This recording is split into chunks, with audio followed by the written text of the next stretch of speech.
El 4 de junio de 1942, el vicealmirante Chuichi Nagumo estaba de pie en el puente del portaaviones Akagi, observando cómo sus aviones regresaban de su ataque contra la isla de Midway. Detrás de él se desarrollaba el caos controlado de una cubierta de vuelo en condiciones de combate. Personal de cubierta guiando aviones hacia sus posiciones, tripulaciones de artillería moviendo bombas y torpedos sobre carritos con ruedas, pilotos bajando de sus cabinas después del vuelo. La luz de la mañana destellaba sobre el Pacífico, mientras 4 portaaviones pesados navegaban juntos en formación, sus cubiertas repletas de aviones de borde a borde.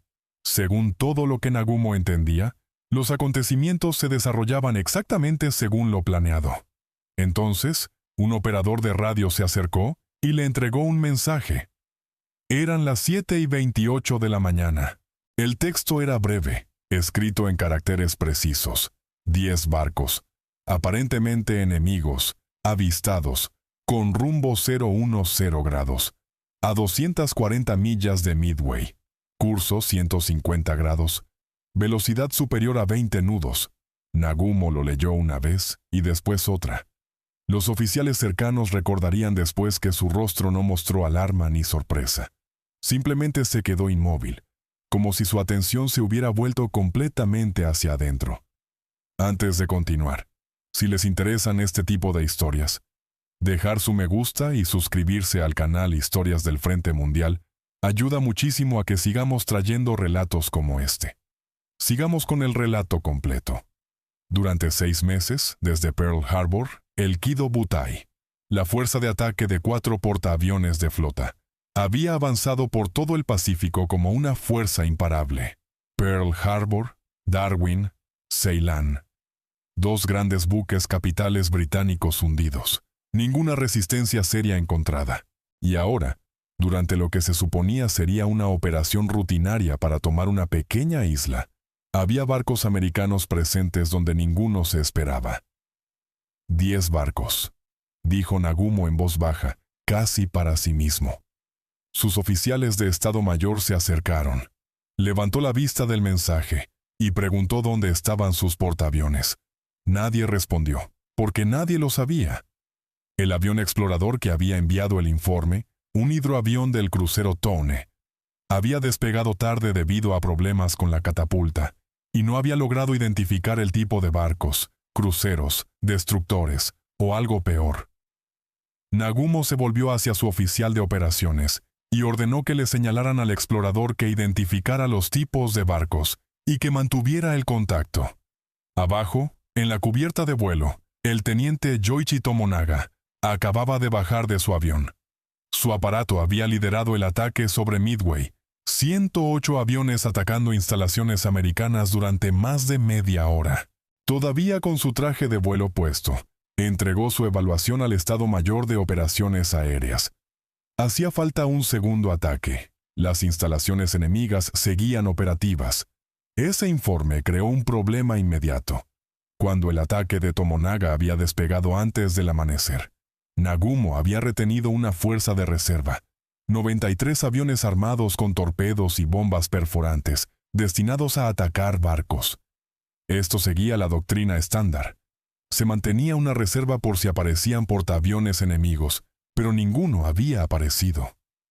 En cambio, la mañana se había llenado de ataques ineficaces de aviones americanos con base en Midway. Bombarderos de gran altitud fallando ampliamente, lentos aviones torpederos derribados en llamas. Nada sugería la presencia de un portaaviones enemigo cercano, así que Nagumo había tomado una decisión: rearmar los aviones de reserva con bombas terrestres para un segundo ataque contra Midway. Esa orden se había emitido a las 7:15, apenas 13 minutos antes. En las cubiertas de hangar de los 4 portaaviones, las tripulaciones de artillería ya estaban trabajando, retirando torpedos, llevándolos de vuelta al almacén o trayendo bombas terrestres. Era un trabajo lento y complejo. Y ahora, había un informe de que había barcos enemigos en algún punto, a 240 millas de distancia.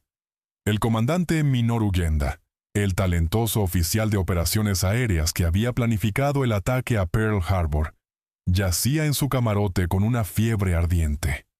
Llevaba días enfermo, pero se había negado a quedarse atrás. Cuando los oficiales de Estado Mayor le llevaron la noticia, se incorporó sobre los codos, preguntando de inmediato qué tipo de barcos eran. ¿Desconocido?, respondió un oficial. El explorador mantenía el contacto y esperaban aclaración. El rostro enrojecido de Genda se tensó. Si había portaaviones presentes, dijo, con la voz forzada, debían lanzar de inmediato, aunque solo pudieran despegar los aviones que ya estuvieran listos. Pero Nagumo no lanzó ningún ataque. Esperó. Pasaron 15 minutos, después 20. La cubierta del Akagi se llenaba con los aviones que regresaban de Midway, aterrizando uno tras otro, mientras las tripulaciones de cubierta corrían para despejar espacio. No se podía lanzar un ataque con una cubierta llena de aviones aterrizando. Primero había que completar la recuperación, y todavía los exploradores no habían informado el tipo de barcos. A las 7:45 llegó un segundo mensaje. Fuerza enemiga compuesta por 5 cruceros y 5 destructores. El alivio, inmediato y visible, cruzó el rostro de Nagumo. Cruceros y destructores, no portaaviones. Probablemente los americanos habían enviado un grupo de superficie para interceptar el convoy de invasión que se dirigía hacia Midway. Eso era manejable. Era exactamente el tipo de objetivo para el que estaban diseñados los aviones torpederos. Salvo que esos aviones ya no estaban armados con torpedos. Nagumo se volvió hacia su Estado Mayor y ordenó rearmar con torpedos y preparar un ataque contra la fuerza de superficie enemiga, después de recuperar a los aviones del ataque sobre Midway. Las tripulaciones de artillería, que habían pasado la última media hora retirando torpedos y cargando bombas terrestres, ahora invirtieron el proceso. Las bombas terrestres se retiraron. Los torpedos regresaron. Ya era poco después de las 8. Los aviones del ataque sobre Midway seguían aterrizando. Los aviones de reserva, ahora rearmados por segunda vez, permanecían en los hangares, mientras las tripulaciones trabajaban a un ritmo frenético. Bombas y torpedos yacían dispersos por las cubiertas de hangar, apilados contra los mamparos donde hubiera espacio disponible. No había tiempo para devolverlos adecuadamente a los depósitos de munición en las profundidades de los barcos. Después, a las 8:19, llegó un tercer mensaje del avión explorador. Fuerza enemiga acompañada por lo que parece ser un portaaviones. Parece ser, no confirmado.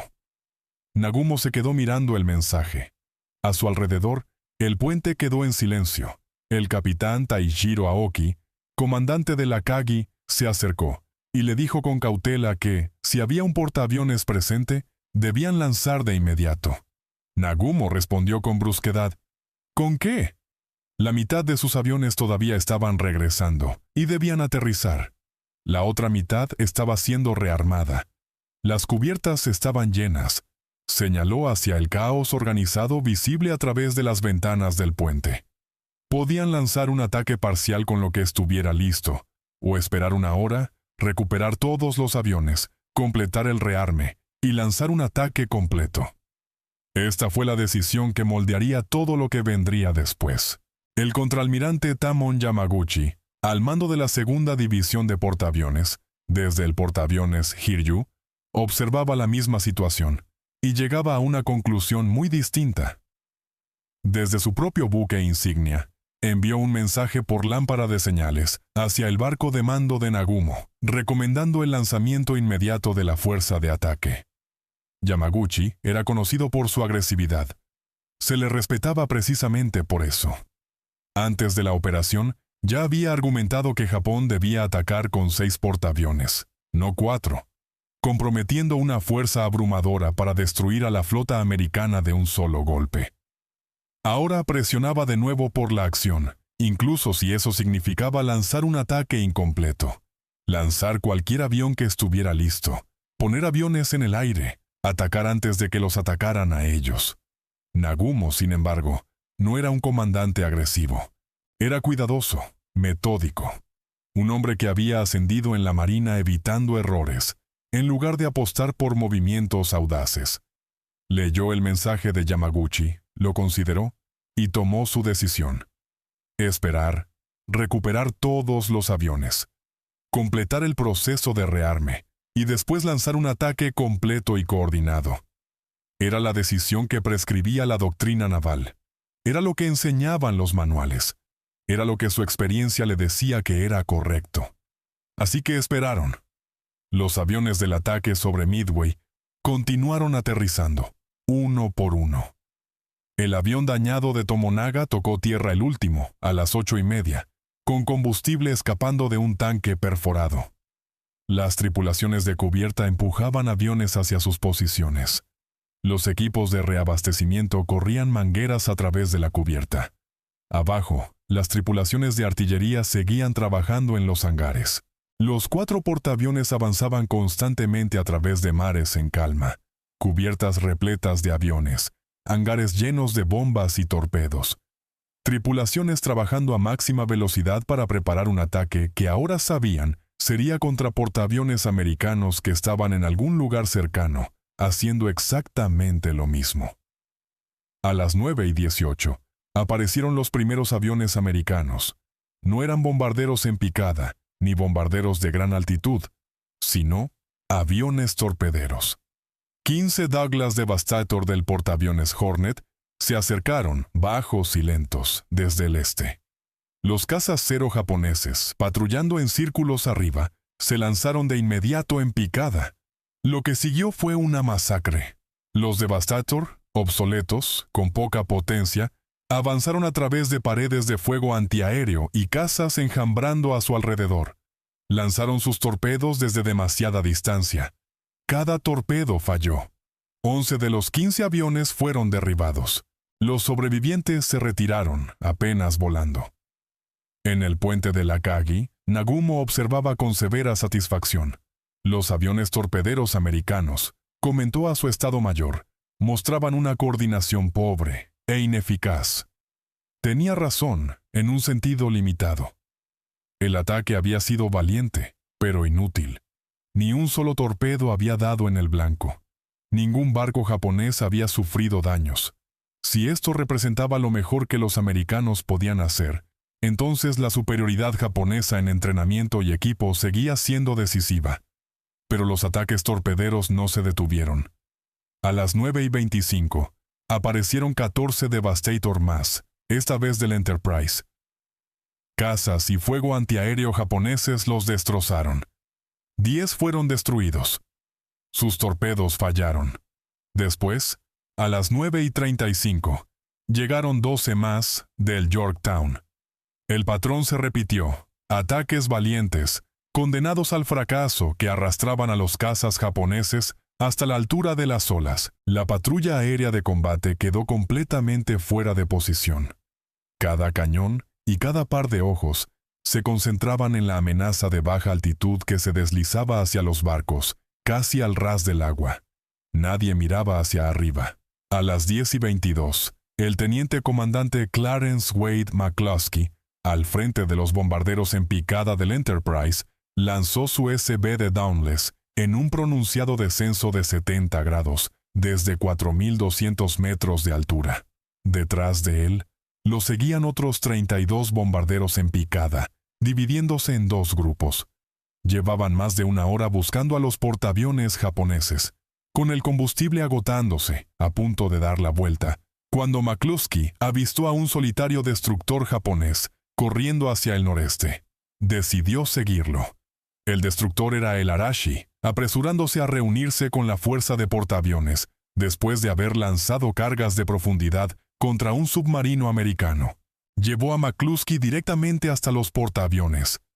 Ahora se lanzó en picada hacia el Akagi, y los japoneses no vieron el ataque hasta que los bombarderos ya estaban a mitad de camino de su descenso. En el puente, un vigía gritó de repente, ¡bombarderos en picada! Nagumo se volvió, miró hacia arriba y vio formas oscuras cayendo desde el sol, creciendo con una velocidad aterradora. Lo que dijo en ese momento jamás quedó registrado. El puente estalló en órdenes gritadas. El Akagi comenzó a girar. su enorme casco respondiendo lentamente, demasiado lentamente.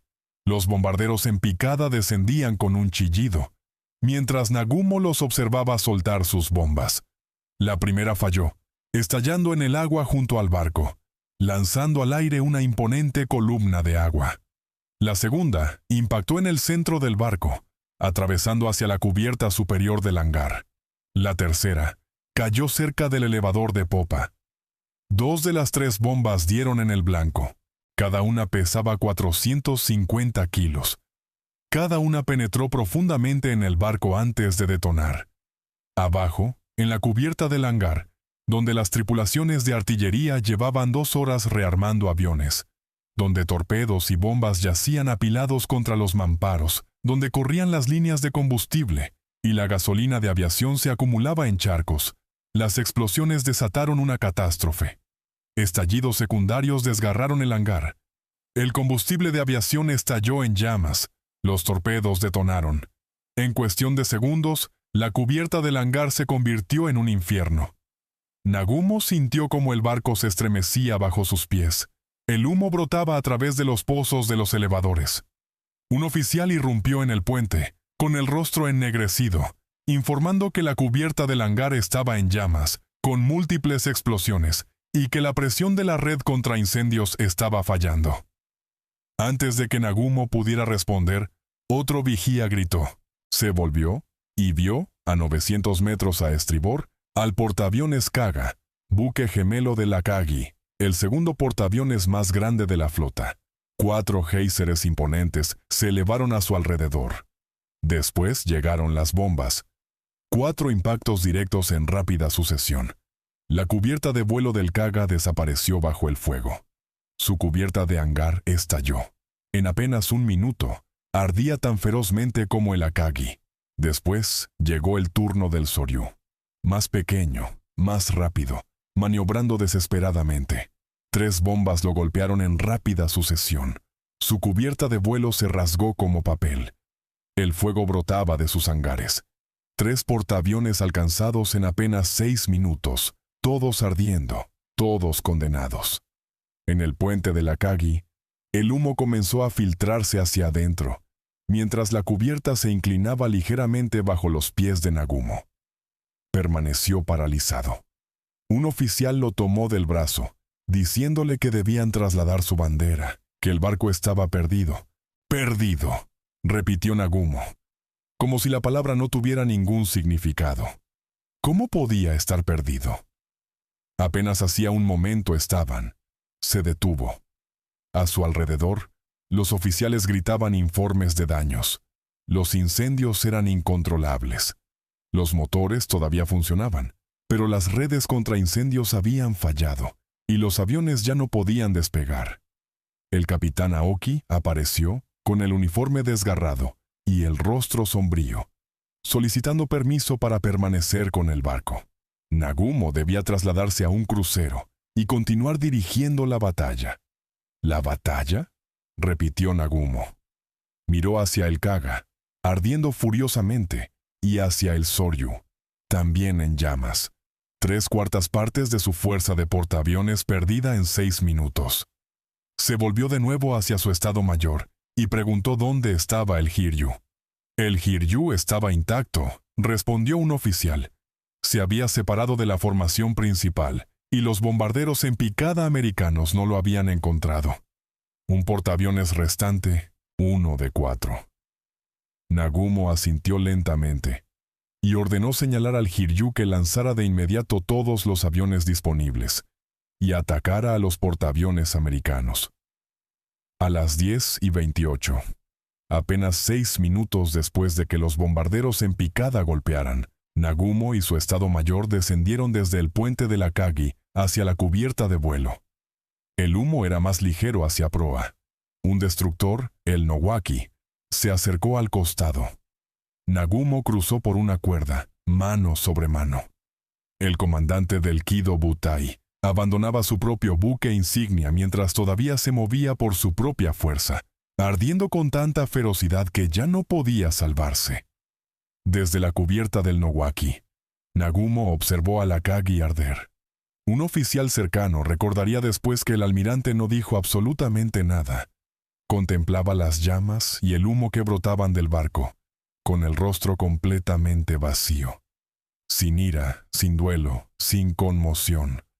Solo una quietud hueca. A 500 kilómetros al oeste, a bordo del acorazado Yamato, el almirante Isoroku Yamamoto recibió los primeros informes a las 11 de la mañana. Estaba de pie en la sala de operaciones, cuando un oficial de comunicaciones le entregó un mensaje. Yamamoto lo leyó una vez, y después otra. Se quitó las gafas, las plegó cuidadosamente, y las colocó sobre la mesa. Preguntó en voz baja si eran todos los portaaviones. 3 confirmados, con daños graves, ardiendo, respondió el oficial.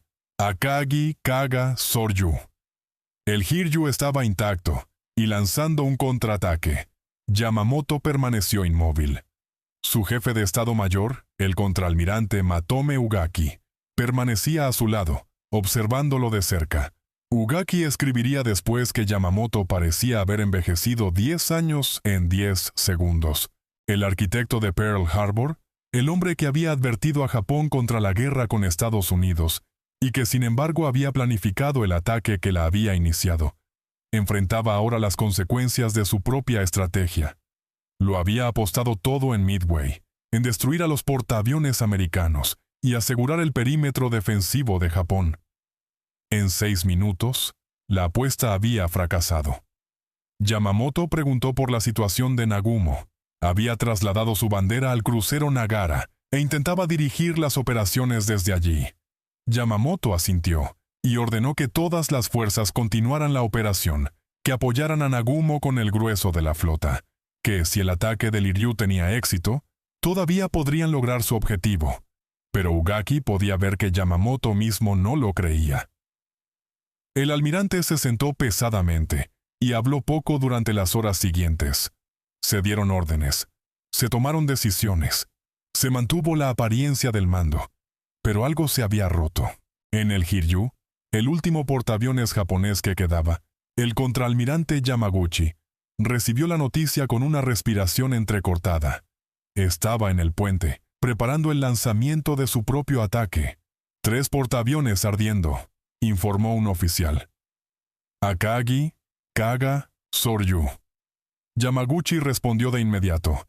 Que lanzaran todo, cada avión que tuvieran, que los golpearan con todo. A las 10:54, 18 bombarderos en picada y 6 cazas despegaron del Hiryu. A las 12:45, encontraron al portaaviones americano Yorktown y lo golpearon con 3 bombas. Al recibir el informe, Yamaguchi se permitió un breve momento de satisfacción y ordenó lanzar de inmediato el ataque torpedero. A la 1:30, 10 aviones torpederos y 6 cazas despegaron. A las 2:43, golpearon al Yorktown con 2 torpedos. Ya dañado, el portaaviones americano perdió potencia y quedó a la deriva. Para los pilotos japoneses que regresaban al Hiryu, parecía estar acabado. Por un breve momento, pareció posible que el Hiryu, por sí solo, pudiera cambiar el curso de la batalla. Un portaaviones americano paralizado. Si pudieran lanzar otro ataque antes del anochecer, si los americanos no encontraban antes al Hiryu. Pero lo encontraron. A las 5 de la tarde, bombarderos en picada del Enterprise y del Yorktown aparecieron sobre ellos. Yamaguchi miró hacia arriba, los vio descender, y según se cuenta, pronunció una sola palabra. 4 bombas golpearon al Hiryu en rápida sucesión. Su cubierta de vuelo estalló. Sus hangares se llenaron de fuego. En cuestión de minutos, ardía tan ferozmente como los otros 3 portaaviones. El humo inundó el puente. Llegaron los informes. Los incendios no podían controlarse. Yamaguchi se volvió hacia su Estado Mayor y ordenó que todo el personal abandonara el barco, que él permanecería. Sus oficiales protestaron. El capitán Tomeo Kaku declaró que él también se quedaría. Yamaguchi negó con la cabeza. El Estado Mayor se trasladaría y continuaría las operaciones. Esa era una orden. Pero él mismo no se marcharía. Aquellos eran sus barcos. 3 ya habían ardido y se habían hundido. El cuarto ardía en ese momento. No sobreviviría a ellos. Mientras el sol se ponía el 4 de junio de 1942, los 4 portaaviones japoneses ardían, o ya se habían hundido. El Akagi ardió durante toda la noche y fue hundido deliberadamente a la mañana siguiente. El Kaga se hundió esa misma tarde. El Soryu se fue a pique a las 7:13 de la noche. El Hiryu ardió durante toda la noche y se hundió a las 9:12 de la mañana siguiente. Con ellos, se perdieron 248 aviones, 3.057 hombres, y la capacidad de Japón de proyectar poder a través de todo el Pacífico. En el crucero Nagara, Nagumo permaneció sentado a solas en un camarote prestado, con la mirada perdida en el vacío. Oficiales entraban y salían, entregando informes, pidiendo órdenes. Él respondía mecánicamente. Los testigos dirían después que su mente parecía estar en otro lugar. En un momento, un oficial lo escuchó murmurar suavemente, casi para sí mismo, preguntándose cómo lo habían sabido, cómo habían sabido que se acercaban. Era la pregunta correcta. Los americanos lo sabían porque habían descifrado el código naval japonés. Habían leído los mensajes, entendido el plan, posicionado a sus propios portaaviones al noreste de Midway, y esperado. Nagumo había navegado directamente hacia una emboscada, creyendo que tenía la sorpresa de su lado, creyendo que los americanos estaban reaccionando a él. En realidad, lo habían estado esperando todo el tiempo. Cada suposición que los portaaviones americanos estaban lejos, que Midway estaba escasamente defendida, que Japón todavía controlaba la iniciativa, había resultado equivocada. En el Yamato, Yamamoto recibió los informes finales al caer la noche. Los 4 portaaviones perdidos. Los portaaviones americanos todavía operativos. La invasión de Midway resultaba imposible sin cobertura aérea. A las 2:55 de la madrugada del 5 de junio, emitió la orden. Se cancelaba la ocupación de Midway. Todas las fuerzas se retirarían. Ugaki observó el rostro de Yamamoto mientras hablaba. Escribiría después que Yamamoto parecía un hombre firmando su propia sentencia de muerte. La guerra que Japón llevaba 6 meses ganando acababa de cambiar de rumbo. En las semanas siguientes, los oficiales japoneses buscaron explicaciones. Mala suerte, un avión explorador retrasado, decisiones de rearme, el momento oportuno, la doctrina. Pero, en privado, tomaba forma otra comprensión distinta. El comandante Mitsuo Fuchida escribiría después que Japón había asumido que tenía la iniciativa, había asumido que los americanos estaban reaccionando, había asumido que la sorpresa estaba de su lado. Cada suposición había resultado equivocada. Los americanos lo sabían, habían esperado. En Midway, terminó la era de la invencibilidad japonesa. Los americanos no simplemente habían ganado una batalla, habían demostrado que podían leer las intenciones japonesas, predecir sus movimientos y contrarrestarlos. Japón jamás volvió a recuperar la iniciativa. Nagumo regresó a Japón deshonrado. Yamaguchi se hundió junto con el Hiryu. Yamamoto moriría al año siguiente, interceptado por cazas americanos guiados por mensajes descifrados. Pero, en la tarde del 4 de junio de 1942, mientras 4 portaaviones ardían y se hundían, los almirantes japoneses luchaban por describir lo que sentían. No era simplemente conmoción, no era simplemente miedo. Era la repentina comprensión de que todo lo que creían sobre su propia ventaja y sobre una victoria inevitable estaba completamente equivocado. Al capitán Aoki, rescatado del agua después del hundimiento del Akagi, le preguntaron después qué era lo que más recordaba de aquel día. Hizo una pausa antes de responder. El silencio, dijo. Después de las bombas, hubo un momento en que nadie hablaba. Se quedaron ahí, mirándose unos a otros, porque, ¿qué había que decir? Acababan de ver arder toda su estrategia. Ese silencio, callado, atónito, de pura comprensión, fue lo que los almirantes japoneses experimentaron en Midway. Nada de drama, nada de discursos. Solo la certeza de que la guerra que creían estar ganando se había vuelto en su contra, y jamás podría revertirse. Si esta historia les ha resultado interesante, les pido que se suscriban al canal Historias del Frente Mundial y dejen su me gusta en este video. Activen también la campanita de notificaciones para no perderse el próximo video. Nos vemos en la próxima historia.